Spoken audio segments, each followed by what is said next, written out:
Welcome back to another episode of Generally Assembled, your favorite House Republican podcast. My name is Jason Gottesman, joined by Mike Straub. Jesse Topper is in Bedford County on assignment today. All right, Mike, here we are. This is recording is July 19th. If I told you there was no budget impasse, what would you say to me?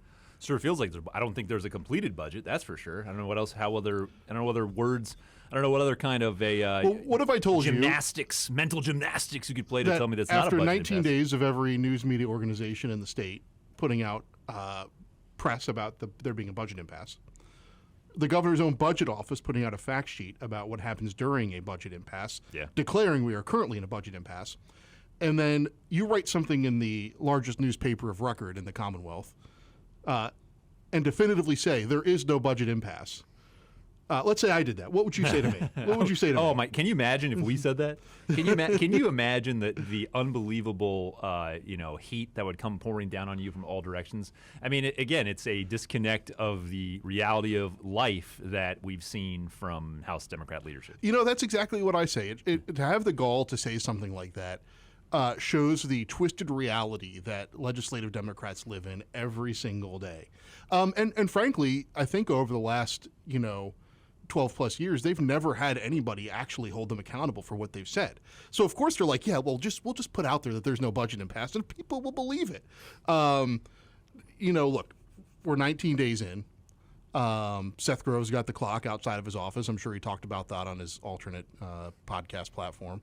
Although all under the banner of Generally Assembled Productions these days. Yeah, cue up. Chuck will drop in the well-produced sound effect of the name of that podcast. Grove Unleashed. Blur song too. Blur still sells out in Britain. Blur has some new tunes. Quick tangent. Blur still out there rocking, no doubt. I think it's Blur. Was it Coffee and TV song?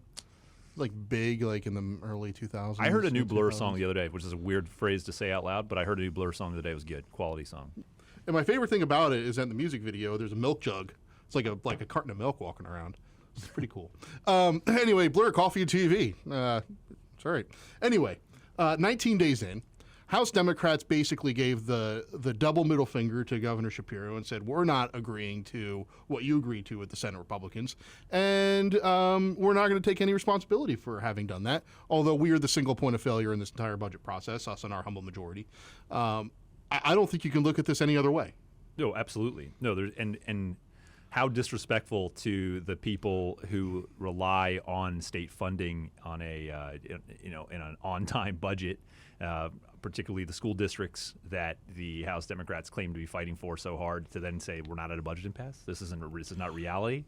It's a huge disconnect. Well, as somebody from a very smart man from inside of our own caucus said to me earlier today, the first step in solving a problem is admitting the problem exists, and House Democrats won't even do that.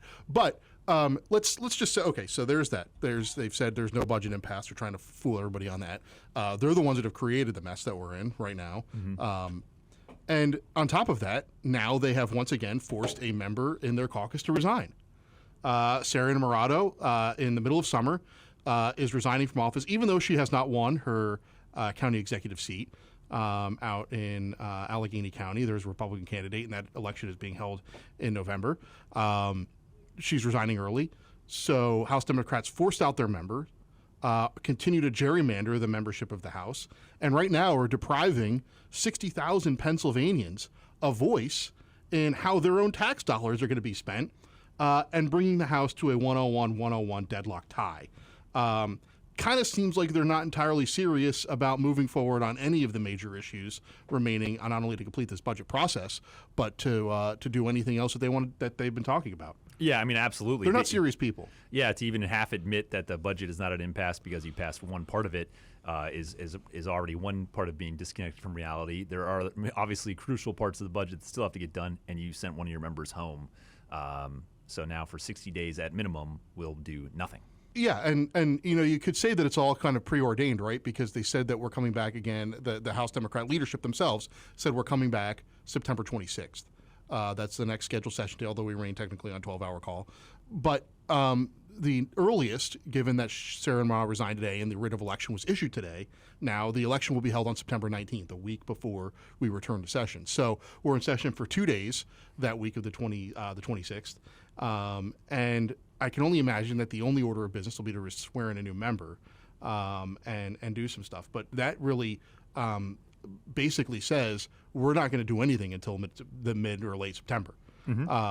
So House Democrats are now shutting down this process merely for their own political advantage, right? Because they don't want to be in the technical numeric minority that will result when, there's another one of their members who's running for magisterial district judge down in Bucks County. If both of those seats were to be vacated in November, they would be in the numeric minority, even though they've sort of gerrymandered this House rule that says that doesn't really matter. That this is all a ploy so that they can maintain the delusion of their own power, again, while depriving 60,000 Pennsylvanians the ability to vote or have a voice in how their tax dollars are being spent while we're in the middle of there is a budget impasse. Yeah, and you're spot on, and it's. I know I am. Don't have to tell me. But it's sad because the nature of the election results put us at this very interesting position of a one-seat majority, and there was obviously a period of time there where there was some recounts going on, and it could have been Republicans in one-seat majority if it had been 54 votes, right, in just one district. That we're talking about a majority built on a dozen or more votes, right? So it should force everybody involved in the processes here to be very focused on finding solutions that reflect this incredibly tight position. But no, the Democrats are not interested. They will just shut it down for any period of time to preserve their own ability to bully the process. And that's not what the voters even wanted when the elections played out. No, you could fit into this podcast studio, and now you can see it, the glorious surroundings that we are in. Yeah, you could fit every person who decided the Pennsylvania House Democrats majority in this room. And yet House Democrats are running the House as though they have a major mandate from the Commonwealth of Pennsylvania, which they do not. And now are, again, 60,000 Pennsylvanians, while this budget process is not concluded, will have no say. They will have no representative here in the House of Representatives on important code bills if the budget has to be changed or whatever. They're not going to have a voice in that. So, yeah, to them, it's all about power. And as Majority Leader Bradford was on Dennis Owens' ABC 27 statewide this week in Pennsylvania this week, and Owens asked him basically, "What's your number one priority in concluding this budget process?" And Matt Bradford said, "My number one priority is House Democrats are not going to get rolled." That's it. That's where he was at. They don't care about people; they care about power. And if you had any further doubt about that, just look at the actions of the last 12 hours. Another thing I'd just like to point out before we conclude this sort of brief interlude podcast that is more of an update about where we're at. I'd say from the trenches, although, this place kind of looks like a trench sometimes, right? Yeah, it's a bunker, I guess, a bunker in a trench. By the way, if you want to see what a World War I trench looks like, go to the Army Heritage Center and War College Museum. They have a lifelike World War I trench with bunkers. Not as nice as this, but still nice bunkers in them.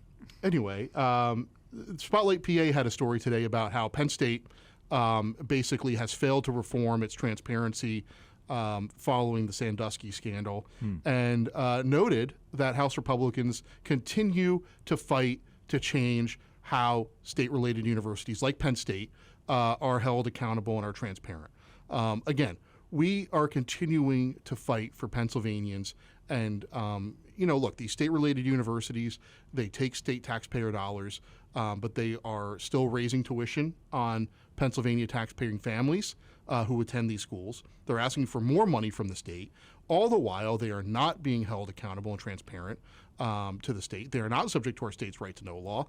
The reforms that they put in following a self-admitted and self-described scandal and a scandal that was of their own making have failed to actually change the system.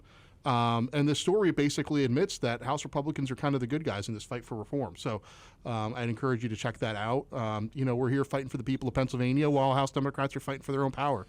Yeah, fighting to freeze tuition, increase transparency, and improve the access and availability to education at the higher level and also at pre-K and K through 12 level is something that has become a major component of what we see as a valuable future for all Pennsylvanians. And how about that? We even got Spotlight to write it, which is just astonishing. Hey, you know, when you're on the side of right, you know, it feels kind of good, and it's easy, right? I mean, I just imagine the editor who was like, "Can't we cut that? Isn't there a word limit? Can't we do something to cut out this nice part about the Republicans?" Yeah, or we don't normally write this kind of stuff. How did that slip past me? Look, they're probably like, look, it's a little off-brand, but I like it. All right. Well, we'll conclude on that. That's been generally assembled for this week, maybe for a little while. I don't know. We'll see. What's your Open Championship pick? Just throw a name out there. Oh, you know what? Under the pressure here, I'm going to go with Scotty Scheffler. Scotty Scheffler. He's just got no excitement for me. Like, there's no energy there that gets me excited to cheer for him. Scotty Scheffler maybe not doesn't have any wins. He's got, one win this year? But he has earned the most money on the PGA Tour, more money in 1 year than anybody else before. Yeah. His strokes gained per round is Tiger-esque. Oh, stop. No, don't start. Don't. Well, okay, don't do so that. it's second to Tiger, that. but nonetheless, it's way above everybody else in history. So he's way behind Tiger, but he's way above everybody else. All right, so I'm gonna take. He's like flyer. Phil Mickelson used to be, and in a second-tier class of his own. I think Royal Liverpool is so unique in its challenge. I'm going to take the ball striking and control of Tommy Fleetwood. Tommy Fleetwood, I knew it Tommy before you Fleetwood. even said anything. I knew you were going to say Tommy Fleetwood. And what do they call him, Tommy Lad there in Royal Liverpool? He grew up playing the course. Give me that guy against everybody. It's going to be a little bit too much for him. I think he's going to be overcome with the emotion, not be able to pull it off. But you know, Godspeed to you in your pick. All right. Well, that's generally assembled for this week. Open Championship. Don't forget to scope out the Barracuda in Truckee, California. My boy Wesley Bryan trying to get back his full-time tour card. 3 events left in the year, and I'm excited for that. But all right. Generally assembled for this week is out. On behalf of Mike Straub, Jesse Topper is out on assignment. That's it. Beep, boop, beep.